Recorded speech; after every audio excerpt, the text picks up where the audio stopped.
We will be looking at issues towards picking presidential running mate for the presidential candidates in the parties. We have joining us a lawyer, Tochukwu Ohazuike, already with us in the studio this morning to look at it. Good morning, Tochukwu Ohazuike. Good morning. Thanks for joining us. Yesterday was the celebration of Democracy Day. For many persons, it's something that, well, for Power Padokun, it's not something we are really worth celebrating, but some persons still say we need to keep hope alive. And you know, in his final parting words, there was a prayer. It says, "God bless Nigeria." The past few weeks have, seen heightened political activity, especially with the emergence, of the presidential candidates for the APC and the PDP. Now, in your opinion, how would you say that Nigeria's democracy has fared so far since the beginning of democracy? Let's go to, that should be since 1999, then, this current republic, I would say. Well, thank you very much, Ehisoje. Anybody now that expresses negative hopes about democracy in Nigeria may not be seen as a patriotic citizen. So whether it has fared well or it hasn't fared well, when you're on a public platform like this, you are sentenced to declaring that democracy has fared well in Nigeria. However, in private discourses, one can now come to say the issues or the reasons why it may not have fared well, because it will not bode well for a country that on a national platform or on an international platform such as this, there are declarations that democracy has not fared well. However, it must be stated that democracy was doing better than it is doing currently.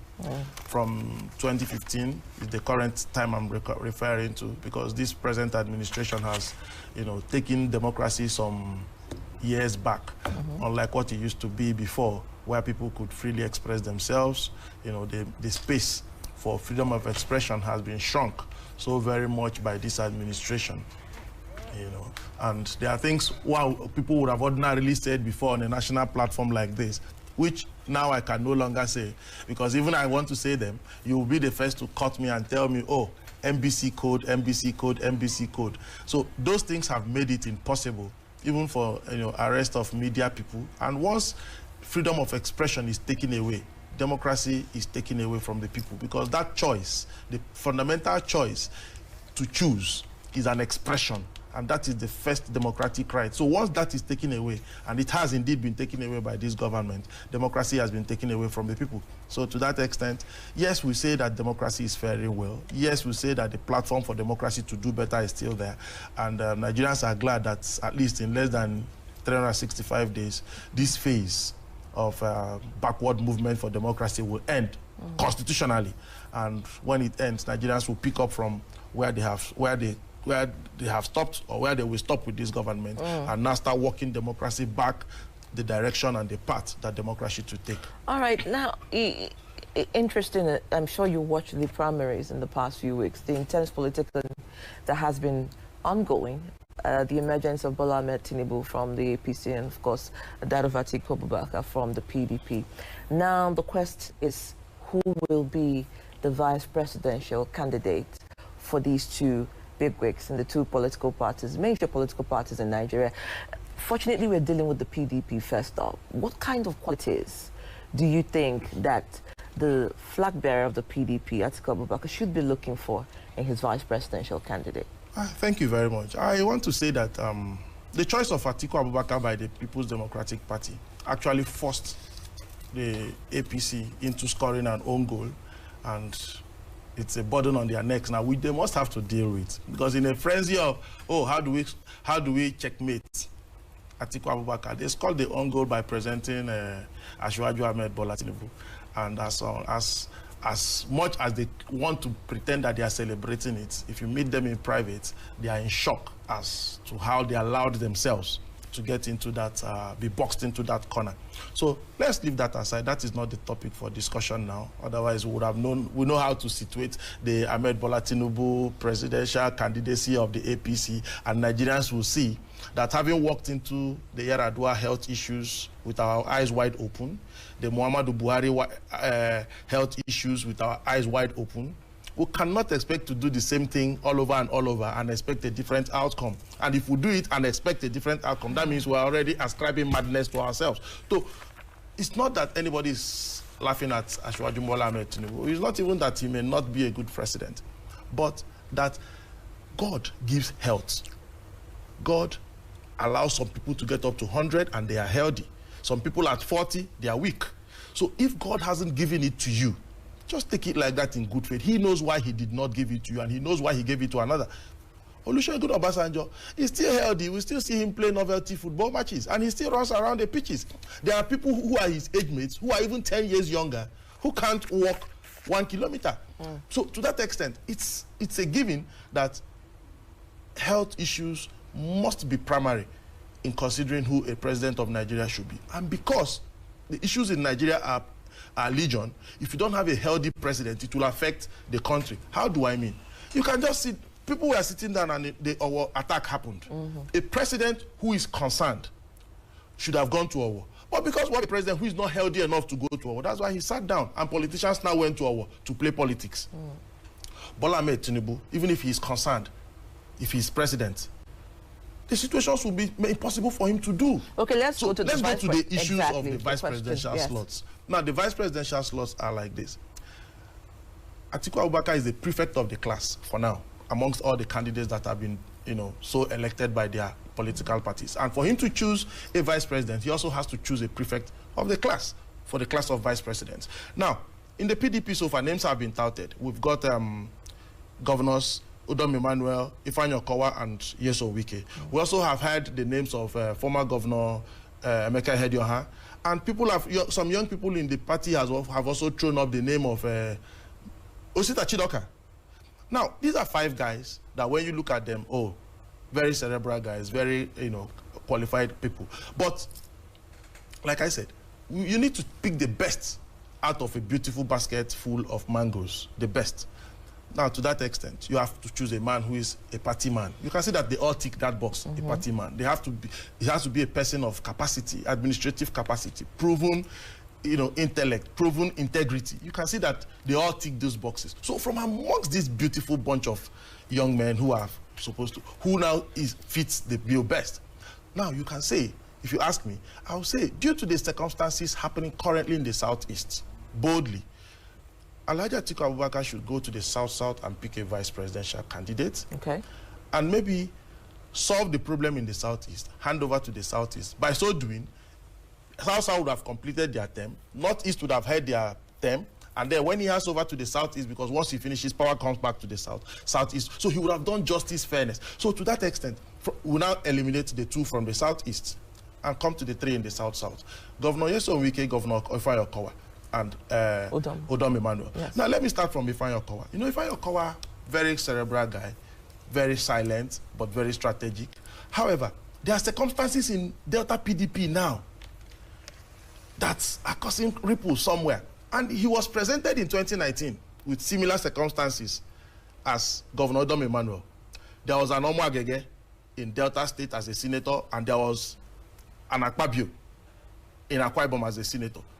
Akpabio had a bigger profile than Omo Agege at that time. But in 2019 election, due to his good works, the people listened to the Governor Udom Emmanuel, and Akpabio lost his election. However, people did not listen to Okowa, and this man returned, Omo Agege returned, and today he's deputy Senate president. Imagine what would have happened if Akpabio had returned. There would have been an epic battle for who would be that deputy Senate president between Akpabio and this man. So to that extent, you see that Udom Emmanuel may have, just because of that similarity I've created now, shown that the people of Akwa Ibom listen to him a little more than the people of Delta State listen to Ifeanyi Okowa. So to that extent, you see that he's a better fit. He's a younger person. Ifeanyi Okowa is over 60. Udom Emmanuel is not yet 60. He's about 55 or thereabout. So when you look at it, you see that Atiku being on the a matured side, he needs a younger person who can also connect directly with the younger demography, which is the major or larger voting population of Nigeria. So for issue of age, it fits Udom Emmanuel more. Udom Emmanuel also has experience in the private sector. He hasn't been that all-time politician. Governor Okowa has been in politics for a very long time, so he may have been infected with the normal Nigerian political issues. Just said he was a strategic politician. Yes, no, that he has been there for long doesn't mean he's not strategic. His strategies have been keeping him going. That's why he could beat Ibori to the choice of a governor when Ibori had a different candidate. Yes, otherwise, many people wouldn't have predicted anybody beating Ibori so soon, you know, in choosing a candidate for governorship of Delta State, because he has done it back to back to back since he left office. Now, so when you compare Governor Udom Emmanuel now and Governor Nyesom Wike, you realize that one doesn't care about controversies, but the other one is a fine gentleman. And to the extent that Nigeria now has a lot of issues to grapple with, foisted on the country by this present regime, it may not be suitable for the PDP to start a government with one that may cut controversies or may cut issues of, you know, so we need a fine gentleman who has, you know, respect among his peers, who has the ears of his peers, who can mingle with his people, who doesn't have anybody, because you can count one or two governors, you can say, oh, yes, Wike is quarreling with this governor. But there is no other governor you can count now that say, oh, Udom Emmanuel is quarreling with this governor. So those are small issues that PDP will look at, and without too much grammar around it, say, Udom Emmanuel, come on board, be our vice president. Note also that in doing fairness and justice, that axis of the South-South, that Akwa Cross axis, Akwa Ibom and Cross River, they've really not been having a space up there.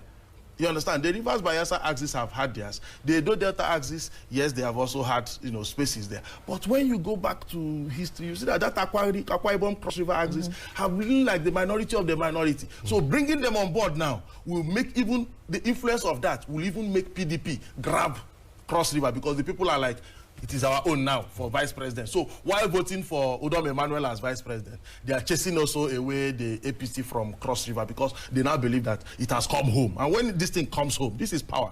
The way it is in Nigeria, however much you don't like zoning, however much you don't like all this balancing, but when it comes home, here, as we speak, it has a lot of influence. And, you know, it will help also PDP to make sure that the South-South is fully PDP dominated. So Udom Emmanuel, for me, ticks the box as the best person to take this. Okay, that's an analysis that needs to be looked at. You've tried to expose it. Now, analysts and even some groups have also come out to say that the issue of electing or picking someone who is a Christian, you know, should be keenly looked at. You know, the issue of Muslim ticket, the issue of picking, you know, a Christian as running late. For you, how do you see this? Are you in agreement with this submission? It is important for this balancing to happen. Though we are not discussing APC, but in one line, I will just tell you that APC will go for a Muslim ticket. I would have said you should come tomorrow. So I said in one line, so I've already finished that line, and that is that. They will go for a Muslim ticket.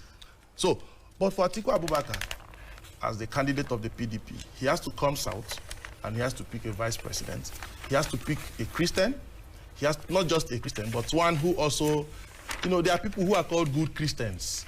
That, you know, the Christian clergy can look, or the Christian laity can look and say, oh, yes, that man is a Christian. So to that extent, he has to do that balancing and do it very, very well.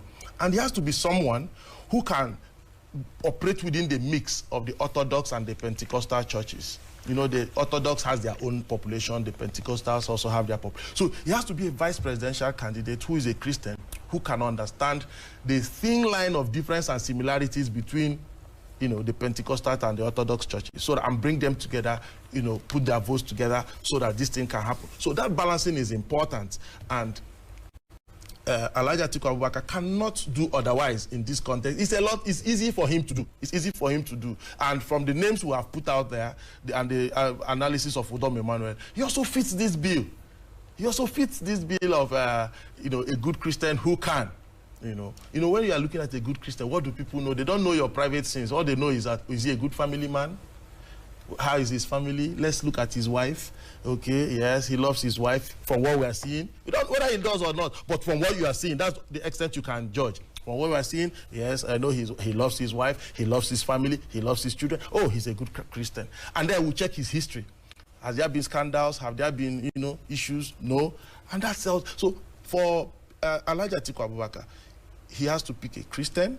Governor Udom Emmanuel ticks that box. He has to pick a good Christian. Governor Udom Emmanuel ticks that box. So to that extent, I think it's a given now that he should just allow the governors of PDP should come together and present Governor Udom Emmanuel to him. Let it not be like he's choosing now. Let them say, oh, we've seen this as the best amongst us for now, for this particular purpose. All right. Let him go ahead. Okay, we see your keen leaning towards Governor Emmanuel Udom.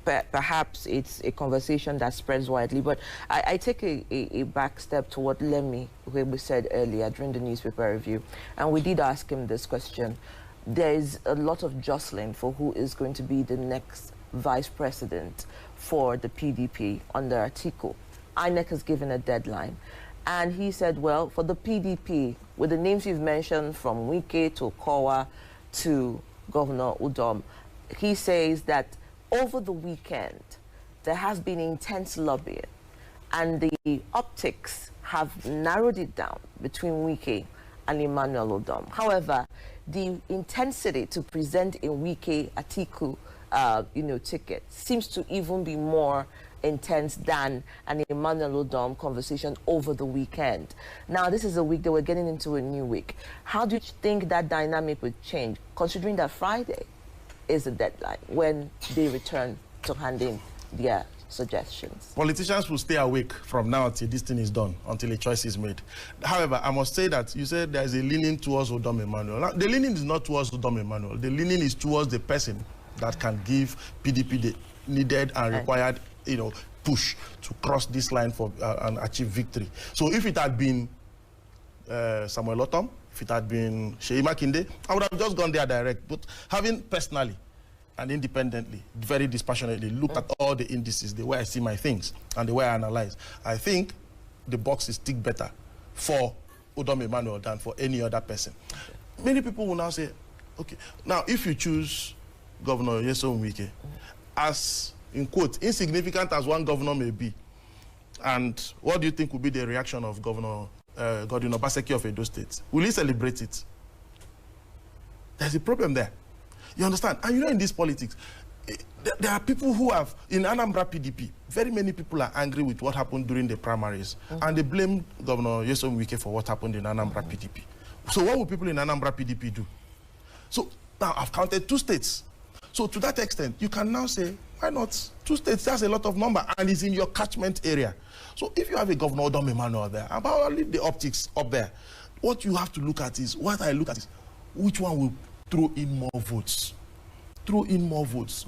You must not be vice president to support a PDP presidential team. So to that extent, Governor Udom Emmanuel is the person that fits in this thing to be vice president of the Federal Republic, and he has the demeanor for that. He has the gentlemanly demeanor. He shows that he has shown he's a listening person, and politicians love somebody who can listen to them without originally forming an opinion. And when you look at that against Governor Nyesom Wike, that's why they may say, some other persons may say, he has his own opinion first on the very issue. But even if I have my opinion as a politician, as a leader, I must be able to hide it first, listening to you, and now take from what you have said before I drop my opinion, but not when, before you speak, I already tell you the end point of that. So that demeanor is not there, unfortunately, for Governor Nyesom Wike, and Governor Udom Emmanuel has it in abundance. So to that extent, the dynamics will change, because by the time, people push now, that's what people will do, they will push now. But by the time it is decision-making time, I know that PDP over the years has shown that they have this capacity. And in this context, with an Alhaji Atiku Abubakar on the driver's seat, he's going to tell them what he wants, the boxes they need to tick for who they have to present to him. And by the time those boxes are presented, I can bet you that Governor Udom Emmanuel will tick those boxes better and more than Governor Nyesom Wike or any other person. I know the elders in most of the political parties are already stepping in. Do you also think he will get the support of the elders? They have a key role in. As in, if Governor Udom Emmanuel got the support of the elders. Like I said before, when these elders see, the elders like gentlemen. When they see you, oh, he's a gentleman. I like him. He has a likable demeanor. He's a likable personality. So he hasn't quarreled with any of them. Otherwise, you in the media would have been the first to put it on the headlines. It has never been out there. So there is no reason for any elder of the party not to like him. Now, another question you ask is, what is his relationship with the elders of the party in his own state? Are there any elders in his party who are not comfortable with him, who are quarreling with him? The answer is in the negative. There are no elders of PDP in Akwa Ibom State, as we speak, that have ever come out to say, oh, Governor Udom Emmanuel did this, he didn't do that. So that tells you that the man carries along the elders of the party in his own state. You understand? Which is his jurisdiction. So when he also becomes vice president, the elders are also assured that the man will also carry the elders along. Because the voice of the elders, the wisdom in the words of elders is too much. You can't buy it with money. So the elders in this context will now know that, okay, if our people in Akwa Ibom have benefited and have been respected and carried along by this man, ordinarily, if not, you can see that he respected the party when Governor Udom Emmanuel, when Governor Akpabio left the party. And he never attacked Governor Akpabio. Because he also understands that a day like this may come, and Governor Akpabio will look at, it's better to have my brother as vice president than to have this thing elsewhere. And Governor Akpabio now, I'm telling you, may also be having a second thought about whether he has to come back to PDP because his brother will be vice president. And that is what politicians like, those optics. Don't be surprised on the inauguration day, you say Akpabio in front and you'll be looking, is that, yes, he's the one, he will be in front because he wants to show, is he not his successor? After he emerges. Yeah. But you know that PDP is winning this election. After, as a vice presidential candidate, after Atiku chooses whom... Atiku has chosen him. I'm telling you, Atiku has chosen Governor Udom Emmanuel. And Governor Udom Emmanuel will be inaugurated as vice president. And I can assure you on that day like that Governor Akpabio will be in front. Okay, so he said two things here. The APC will do a Muslim ticket, yes. One. And then, of course, that Atiku has chosen... It's a prophetic declaration. Yes. Okay, so let's look at the in-house, bickering. Of course, if an Emmanuel Udom emerges, of course, you have people like Nyesom Wike, you have Okowa, and, there is a need to also mend the broken lines and mend the broken fences. How do you think that will work? Now, first of all, Alhaji Atiku Abubakar has this immense capacity for consensus building. If you check his political trajectory, he has this immense capacity. That's the secret for his victories. People ascribe it to a lot of other mundane things. But if you sit down and study the man, and like I do about people, what is this thing here? The man has immense capacity. He's not the kind of politician that by 8 o'clock, doctor will say, oh, guys, it's time to, the PA will come and say, doctor says it's time to go up. No, doctor, he's healthy. That's what God has given him. So he takes advantage of that. He has immense capacity he can listen to politicians. He can talk and talk and talk and talk and talk just to make sure they build capacity. So he has that. Governor Udom Emmanuel also has that capacity as well. See, the furore that was caused by his choice to support, what's the man's name he chose in Akwa Ibom as his successor? One of the commissioners, and I don't even know, I can't remember his name exactly. Former commissioner for works. Former commissioner for works, yes. Now, there was so much hula baloo about that choice. But the man said, sorry, I'm only making a choice. I'm not saying I'm imposing. I'm only declaring that from amongst all of you, my friends and my brothers, I think if I have only one vote, I'll just give it to him. And he allowed everybody, but somewhere along the line, are you hearing anything in Akwa Ibom again? The entire thing has calmed down. Why? Over time, the man has been meeting these people, talking to them, building consensus, and that is what we need now. Mend fence. See, mend the cracked fences in PDP. PDP will chase these people away. That is all we need. So we have a president and a vice president who have that capacity, who have that leaning towards consensus building. That is what we need to make the people in Anambra to feel that, okay, we will not be chased away again if we support this party. To make a governor of Edo State to see that if we do like this, we will not be chased away. To mend fences of those who have decamped in some other parties because of one little issue or the other. There's an Abaribe who has just left PDP. He's supposed to be the leader of the PDP team in the Senate, but he has just left PDP. Those are the kind of people that, even if he's pursuing his primary political interest in another political party, but in the issue of the presidential, it should be the intention of PDP to get an Abaribe to be on the presidential ticket of the PDP, so that his ward, his polling unit, PDP will win. So when you have presidential candidate and a vice presidential candidate with this leaning, come on, you just look a little ahead, you see victory there in capital letters. It's written there. I think Wazuike needs to go to Bible school or something. No, I think he's a lobbyist. All right, thank you so much, Barrister Tochukwu. It's good to always have you on the show. And like your predictions say, well, good luck to you on that and see what happens. In the meantime, we'll take a break, and after that, we'll be bringing you updates